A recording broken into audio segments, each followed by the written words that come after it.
Matthieu chapitre 5, le verset 38.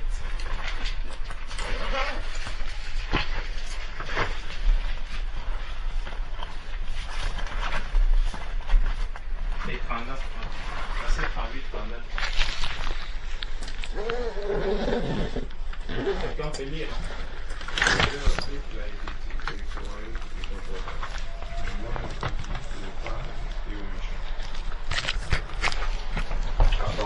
Donc, il est écrit, vous avez appris qu'il a été dit, œil pour œil et dent pour dent.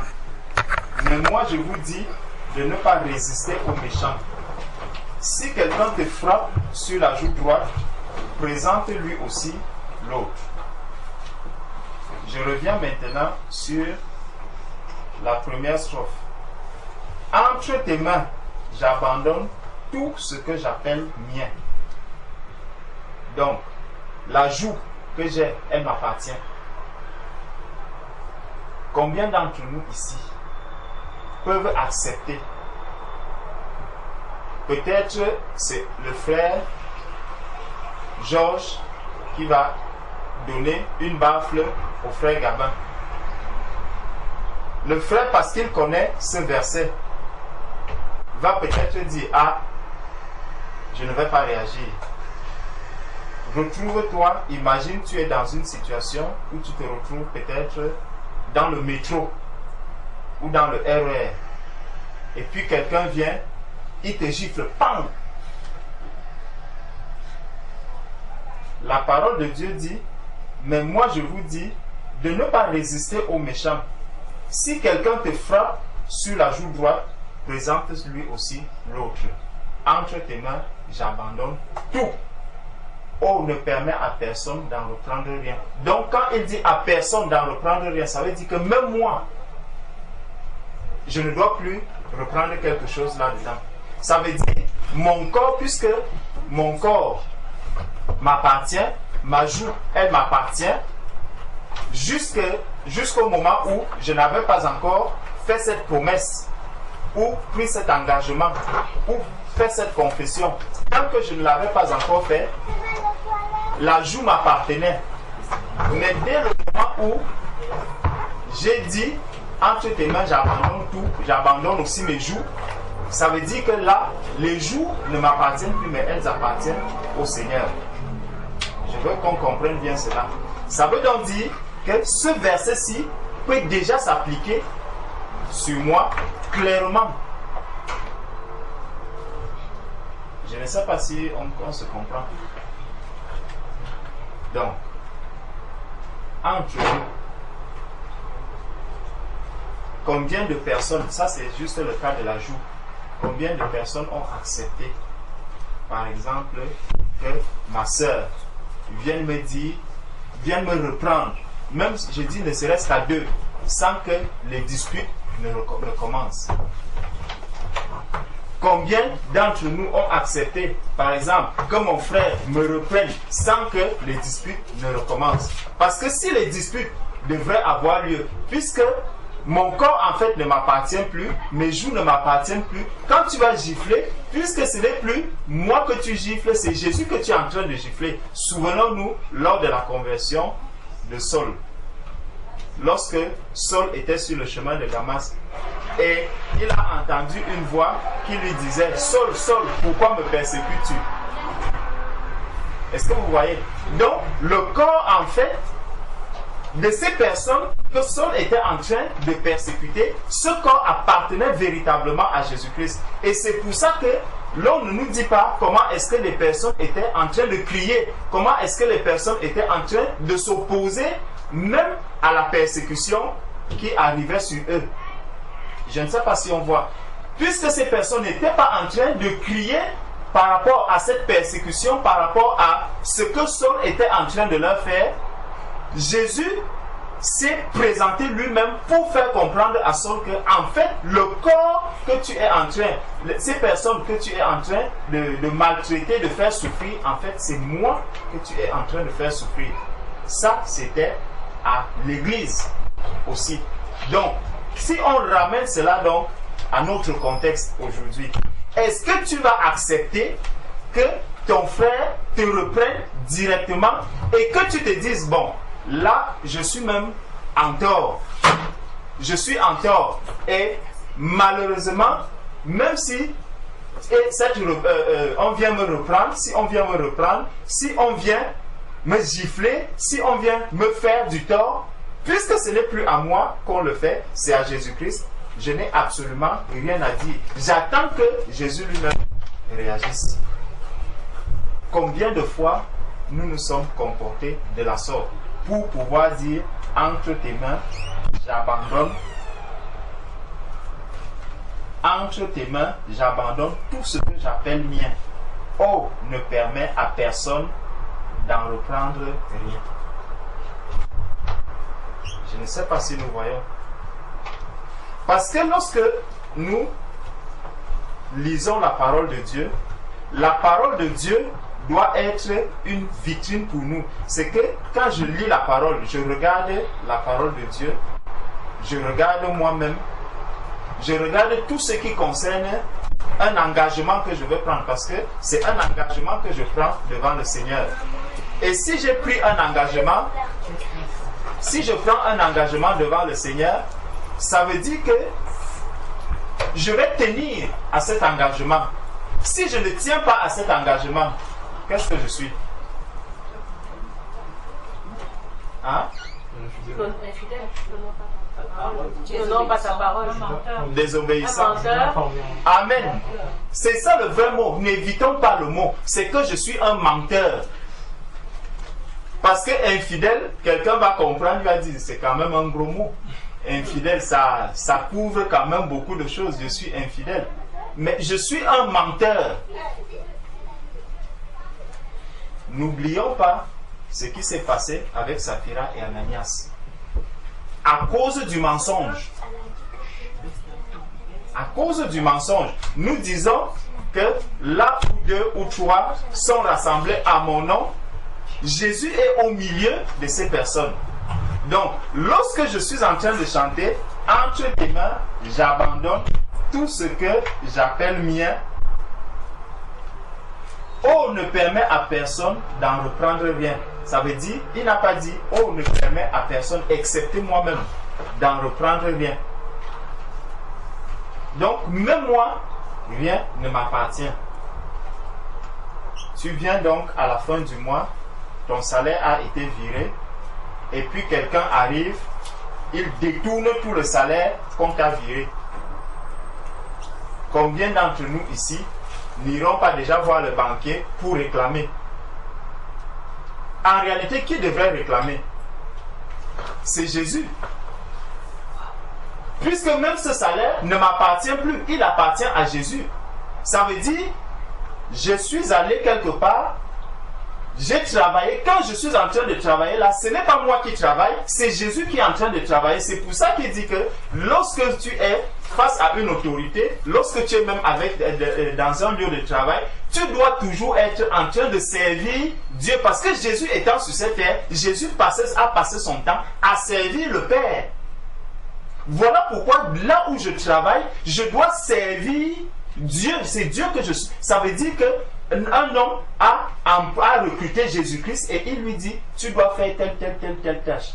Quand le salaire va arriver, le salaire qui vient, c'est Jésus qui a ce salaire, c'est le salaire de Jésus-Christ. Donc, si j'apprends un jour, on vient me dire, le salaire a été, quelqu'un est venu détourner ton salaire, plutôt que de me mettre à paniquer, à faire ceci, à crier à gauche, à droite, je reste, je dis, j'attends, puisque le salaire n'est pas de moi, c'est le salaire de Jésus-Christ, alors que Jésus-Christ lui-même prenne le contrôle.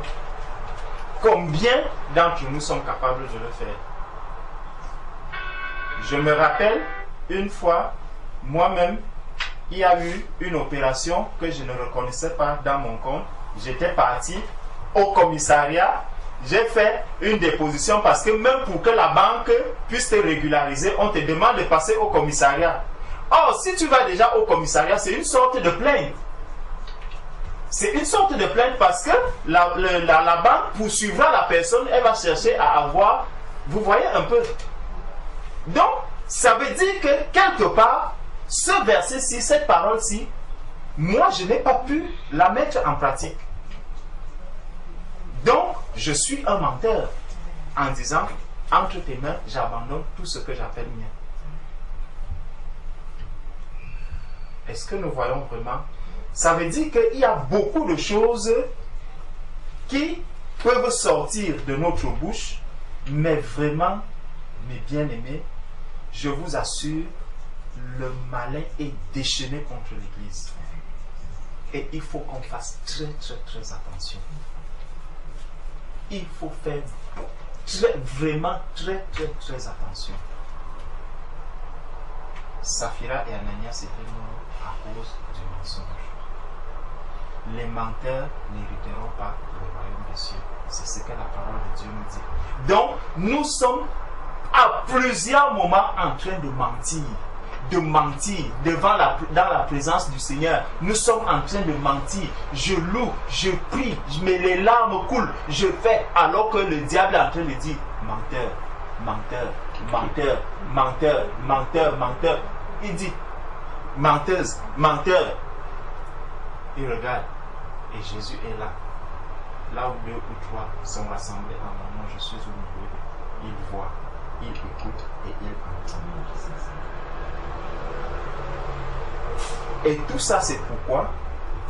Ça, c'est parce que nous n'ouvrons pas les yeux sur la réalité des choses spirituelles. C'est que nous sommes encore, ça rejoint un peu ce qu'on disait, un peu léger par rapport aux vérités spirituelles, aux réalités spirituelles. Nous restons encore au-dessus. On se dit, je vois un cantique, bon, je me lance, c'est un cantique qui est bien, je me lance, je commence à le chanter. Quand je commence à le chanter, ça m'engage. Parce que c'est Jésus qui est en train de mentir en fait, puisque si Christ vit en moi, si Christ vit en moi, nous avons dit, Christ est en train de travailler, Christ est en train de faire ceci. Tout ce qui est là, c'est Christ qui l'a pris entièrement. Si Christ a donc pris mon corps et Christ se met à chanter un tel chant, ça veut dire que je confesse devant les gens que ce Christ qui vit en moi est en train de chanter des choses dont lui-même n'est pas capable de faire. Est-ce que nous voyons la gravité? C'est tellement grave. Et si nos yeux ne s'ouvrent pas dessus, je vous assure, souvent quand on lit la parole de Dieu, où le Seigneur dit, ce n'est pas tous ceux qui me disent Seigneur, Seigneur, qui entreront dans le royaume des cieux.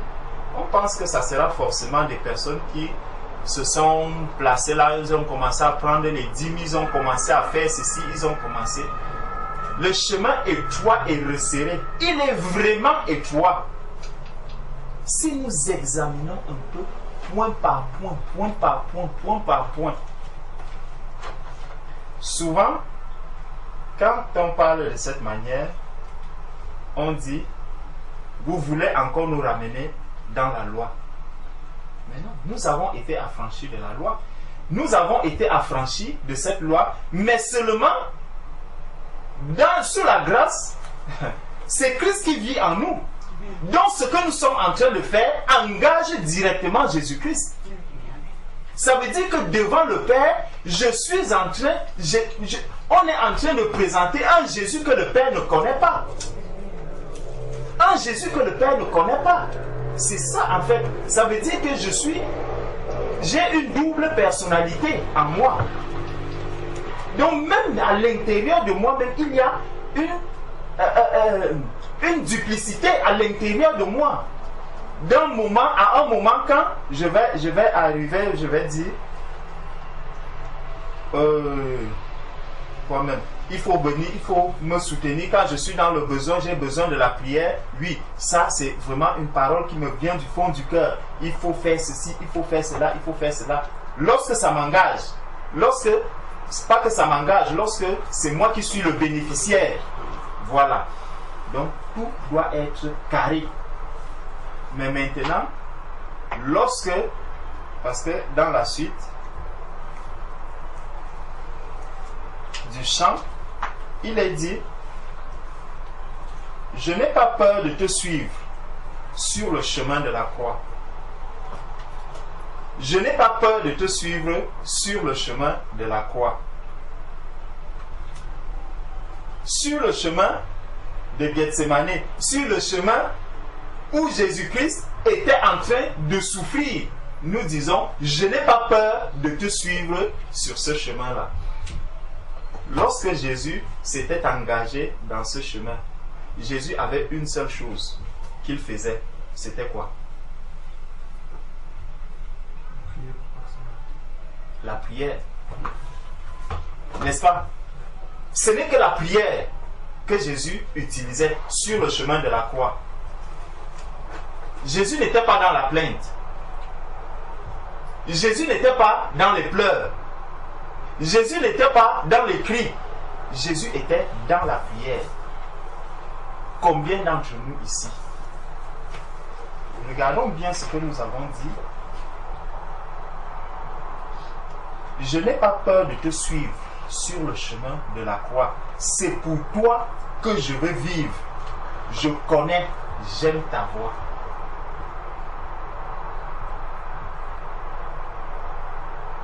Donc, ça veut dire, si je n'ai pas peur de suivre Jésus, ça veut dire que si Jésus commence à courir sur le chemin de la croix, moi aussi, je commence à courir.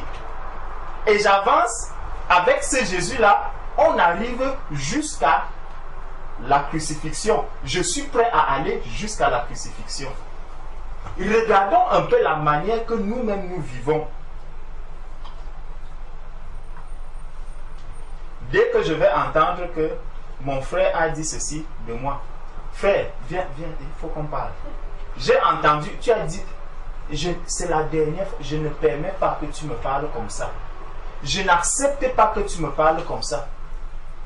Si réellement j'ai tout abandonné entre les mains de Jésus, tu as dit quelque chose me concernant, c'est à Jésus que tu l'as dit. C'est à Jésus que tu l'as dit. Donc, c'est à Jésus maintenant de venir te dire que pourquoi est-ce que tu as parlé de moi? Qu'est-ce que je t'ai fait pour que tu parles de moi? Si tu es un enfant de Dieu, dans ton intimité avec ce Jésus, que toi aussi tu confesses, vous allez avoir cet entretien entre vous. Et de là, toi-même, tu comprendras qu'en réalité, j'ai mal agi vis-à-vis de mon frère et tu viendras vers lui demander pardon. Sans qu'il ne soit venu vers toi. Est-ce que vous voyez? Ça veut dire que si réellement nous avons cette intimité-là avec le Seigneur, mon frère n'a pas besoin de venir me rappeler que tu m'as fait du mal. Ça veut dire, devant le Seigneur, devant Jésus-Christ, Jésus va me parler puisque j'ai une intimité avec lui. Il va me parler et il va me rappeler qu'en fait, tu as fait du mal à tel autre. Si je veux obéir à ce Jésus, je viendrai directement lui dire, mes frères, il y a quelque chose qui s'était passé là dernièrement entre nous. Je me rends compte que j'ai péché. Vraiment, je te demande pardon. Mon frère sera non seulement étonné, et il va se dire, waouh, vraiment, le frère là, je peux dire qu'il cherche vraiment la face du Seigneur. Parce que pour moi, j'avais déjà oublié cela. Mais comment est-ce, frère, comment tu as fait? C'est que dans mon intimité avec le Seigneur m'a rappelé qu'il y a un acte que j'avais posé qui était mal te concernant et c'est pour ça que je suis venu. Ça va encourager le frère parce que quand je vais le lui dire, lui aussi va dire waouh, ça ne m'est jamais arrivé. Il faut que moi aussi je commence vraiment à prier ce Seigneur, que je commence aussi à chercher véritablement ce Seigneur, à m'approcher de ce Seigneur pour pouvoir aussi avoir. La parole de Dieu nous dit que nous devons copier la foi des aînés. Nous devons nous inspirer de cette foi des aînés. Donc, quand je vois la marche de l'apôtre Paul, je dois dire, waouh Seigneur, voici quelqu'un que tu as utilisé. Oh Seigneur, comment est-ce que vraiment, moi aussi, je peux faire pour arriver à travailler autant pour toi? Comment je peux faire pour avoir un tel renoncement? Ça, c'est le modèle que nous avons dans la parole de Dieu. Quand je regarde ma vie, quand je regarde ma marche, je n'ai pas peur de te suivre sur le chemin de la croix. C'est pour toi que je vais vivre. Je connais, j'aime ta voix. C'est pour Jésus que je veux vivre. C'est ce que j'ai dit. Ça veut dire, je ne veux plus vivre ni pour mon frère, ni pour mon père, ni pour ma mère. C'est pour ça que la parole de Dieu nous dit, si quelqu'un n'aurait son père, sa mère et même sa propre vie, celui-là n'est pas digne de moi. En fait, c'est parce que je ne veux plus vivre pour moi-même. Je ne veux plus vivre pour X, Y. Je ne veux plus vivre peut-être pour mon père. Je ne veux plus vivre. Mais si nous comprenons, parce qu'il faut bien comprendre, je ne veux plus vivre pour mon père. Cela ne veut pas dire que mon père, en fait, ne représente plus quelque chose. C'est que, en réalité, l'amour que je vais manifester à mon père, ça sera l'amour que Christ vient manifester à un homme, au Créateur, à la création. Ça veut dire Jésus qui vit maintenant en moi. Lorsque je vais poser un acte vis-à-vis de papa, c'est Jésus pleinement qui sera en train de faire cet acte. Et parce que cet acte viendra du Seigneur Jésus, papa va se réjouir de cet acte que je vais poser. Donc si même j'arrive à manifester un acte d'amour à mon frère, à ma soeur, et que mon frère ne considère pas cela, si vraiment cela vient de Dieu, si cela vient vraiment du Seigneur, s'il a l'intimité avec le Père devra à un moment donné lui dire, comment est-ce que je t'avais donné un papier tel jour vous étiez chez Chantal, je t'ai donné un papier, tu sais que tu devais écrire quoi sur ce papier.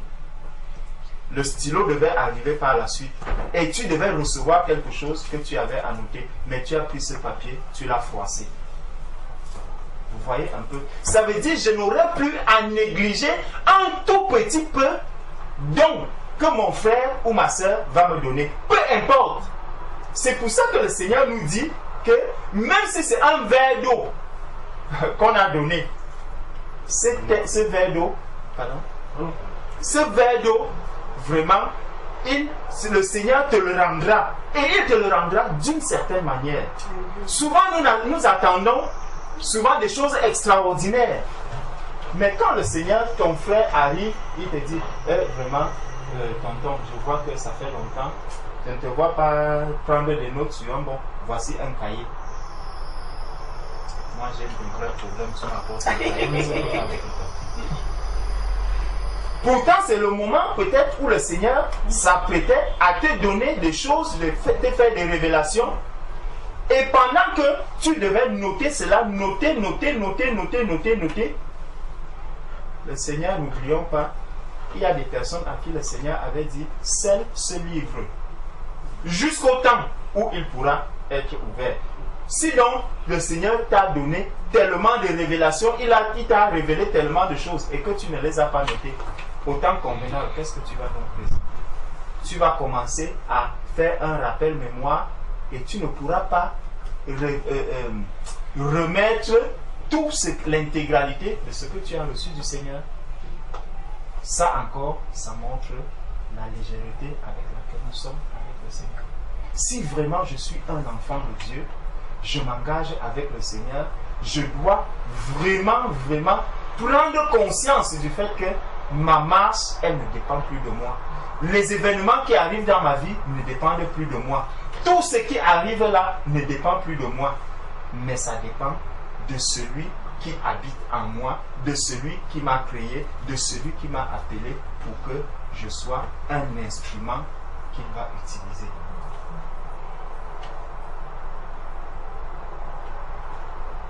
Ça, nous sommes encore en train de voir, c'est pour toi que je vais vivre. Je connais, j'aime ta voix. Je connais, j'aime ta voix. Il y a deux mots, connaître et aimer. Est-ce que chacun de nous Si je demande à chacun de nous ici, est-ce que tu connais la voix du Seigneur?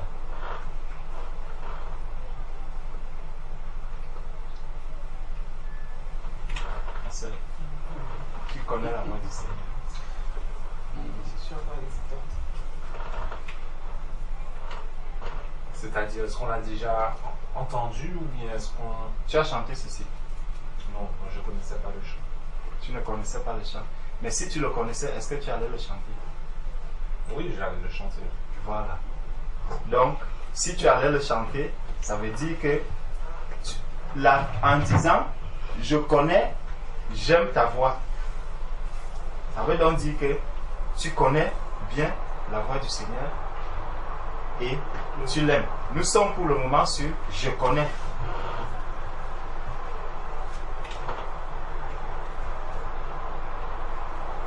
Souvent on chante la voix du Seigneur m'appelle, prends ta croix et viens sur moi. Je réponds, Sauveur fidèle, me voici, je suis à toi jusqu'au bout, jusqu'au bout. Je veux te suivre dans les bons, les mauvais jours.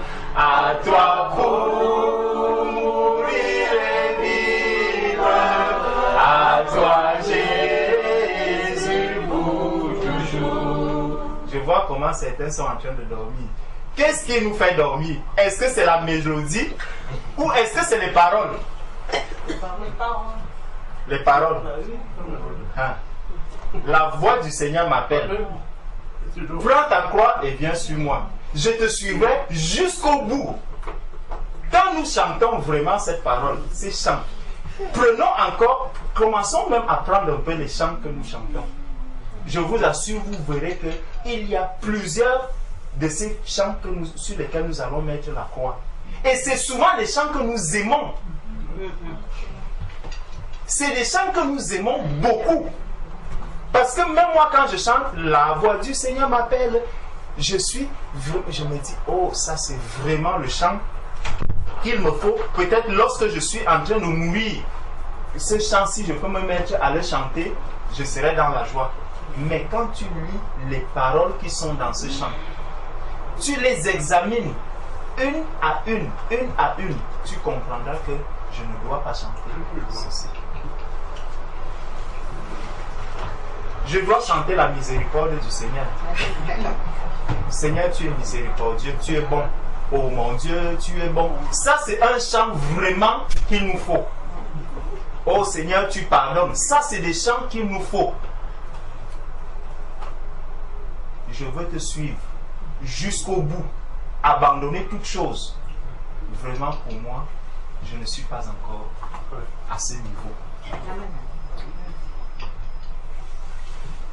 Et c'est bien vraiment d'ouvrir les yeux sur toutes ces choses que nous sommes en train de faire régulièrement, ce que nous faisons chaque jour. C'est important vraiment de voir que nous sommes en train de nous tromper nous-mêmes. Et c'est très dangereux. Quelqu'un d'autre peut te tromper.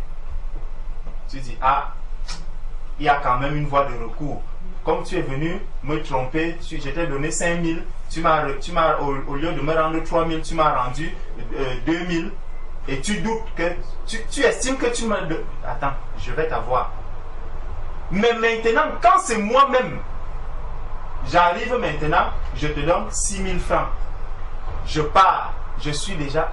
Après, je me dis, je suis venu te donner combien même?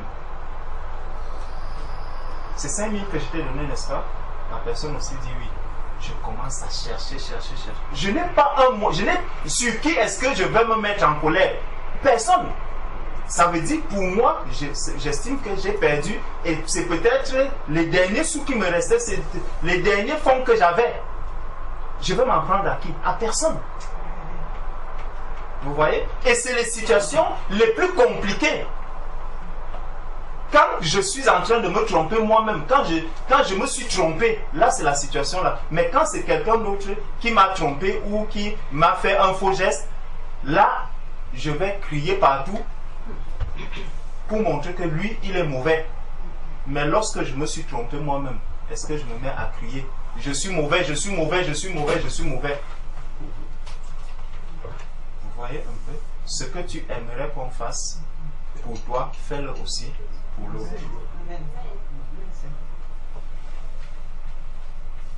Ça, c'est l'examen de notre vie.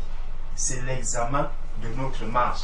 C'est l'examen vraiment du chemin étroit dans lequel on s'est avancé, dans lequel on s'est engagé. Il y a beaucoup de choses que nous avons emportées avec nous. Jésus a dit, venez à moi vous tous qui êtes fatigués et chargés, je vous donnerai du repos. Les charges que nous avons, c'est souvent des choses dont nous-mêmes nous ne sommes même pas conscients. Je ne suis pas conscient de ce que quand je chante, quand je loue le Seigneur, avec ce chant qui fait plaisir bien à ma chair, mon esprit est attristé. Pourtant, c'est un fardeau qui est là. Et souvent, quand le frère dit que tu arrives devant le Seigneur, tu déposes le fardeau, tu repars avec ce fardeau. Quand tu ne sais même pas que j'étais en train d'attrister le Saint-Esprit à l'intérieur en chantant ceci, quand tu vas te relever, tu vas partir avec tout ça et tu es dans la joie de repartir avec tout cela. Tu es vraiment dans la joie. Nous devons ouvrir nos yeux véritablement pour voir l'épaisse couche de nuée qui nous environne. Donc, je connais et j'aime ta voix. Vendredi, on avait essayé de parler de connaître. Maintenant, connaître la voix du Seigneur. Le Seigneur va d'abord nous parler au travers de sa parole. Maintenant, lorsque j'ai vu cette parole, on a vu que connaître la parole de Dieu, ce n'est pas simplement la lire, c'est la mettre en pratique. Donc, si je vois tous ces versets que nous avons cités là, et que je ne les mets pas en pratique, ça veut donc dire que je ne connais pas la voix du Seigneur. Est-ce que nous voyons? Ça veut dire que nous ne connaissons pas la voix du Seigneur. Parce que c'est bien beau d'entendre, d'entendre, parce que quand nous voyons ceci, quelqu'un va commencer à lire, vous avez appris qu'il a été dit œil pour œil et dent pour dent. C'est le Seigneur qui est en train de te parler. Mais je ne connais pas que c'est la voix du Seigneur. Pourquoi? Parce que pour moi, quand quelqu'un d'autre viendra me gifler à la joue gauche, moi je vais aussi chercher à rendre, peut-être doublement. Il me donne une, je lui dis, tu as besoin de 3. Quand il lève encore la main comme ça, je lui dis, essaye. Essaye. Moi, je vais te donner 3. Donc, j'ai multiplié. Vous voyez? Et ça veut dire que, en fait, je ne connaissais pas qui était en train de me parler. J'ai lu, mais moi, je vous dis de ne pas résister aux méchants. Si quelqu'un te frappe sur la joue droite, présente-lui aussi l'autre. Je n'ai pas connu celui qui m'a parlé, je n'ai pas connu la voix de celui qui m'a parlé. J'ai pris cette parole pour une parole humaine. J'ai pris cette parole pour un monsieur tout le monde qui me parlait aussi. Mais si j'avais vraiment connu la voix de Dieu, si j'avais vraiment reçu que ceci venait de Dieu, je me serais plié à cette parole. Parce que c'est ça que Jésus faisait. C'est ça que Jésus a toujours fait lorsqu'il était sur la terre. C'est ça que c'est Jésus. N'oublions pas ce que nous avons d'abord dit avec Saul qui persécutait l'Église et le Seigneur est venu dire, je suis Jésus que tu persécutes. Donc Jésus est dans cette persécution avec nous. Ça veut donc dire que les souffrances que je suis en train de vivre, que ma chair, que la chair que j'ai là, parce que je ne devrais même plus dire ma chair, que la chair qui est là, les souffrances qu'elle est en train de subir, en fait, c'est Jésus qui est encore en train de subir ces souffrances. Et moi, en fait, je ne suis là que pour suivre le Seigneur. Et là, la chose se comprend.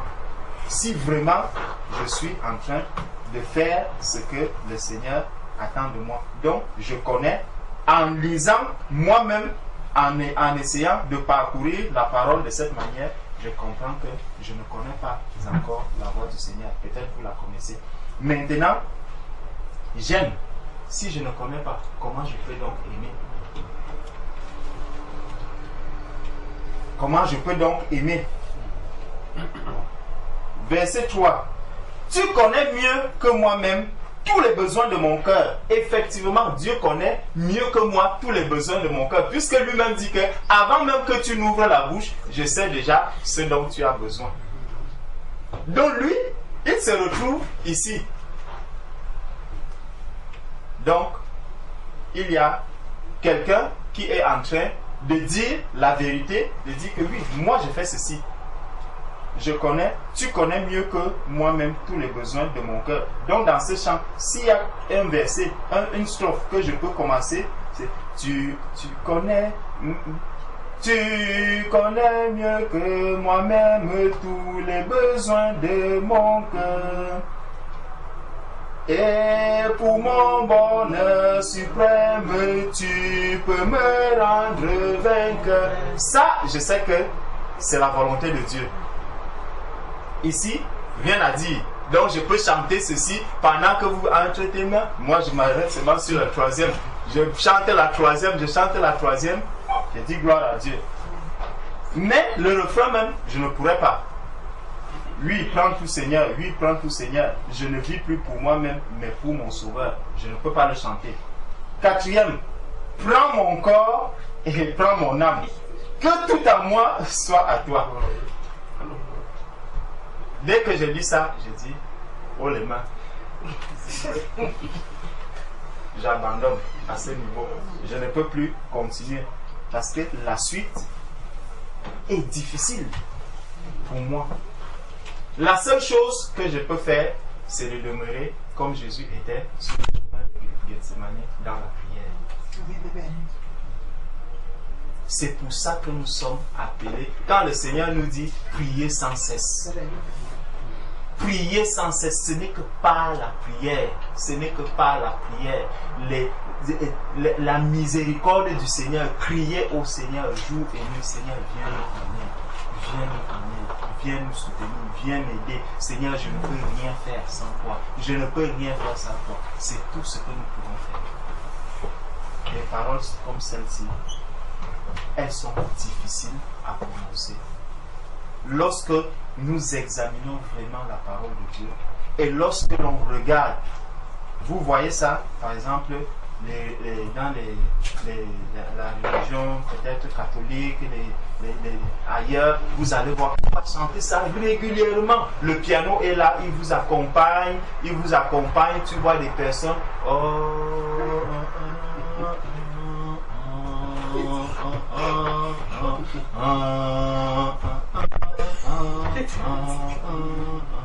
tu vois quelqu'un qui dit, oh Seigneur, tu es mon Dieu, je t'aime Seigneur, je t'aime. Oui, je connais ta voix. Oui Seigneur, je t'aime Seigneur. Oh Seigneur, je t'aime. Celui qui m'aime, c'est celui qui garde mes commandements. Donc en disant je t'aime, tu es en train de dire toi-même que je suis un menteur devant le Seigneur. Soyons conscients de ces choses et que le Seigneur lui-même nous éclaire. Amen. Amen.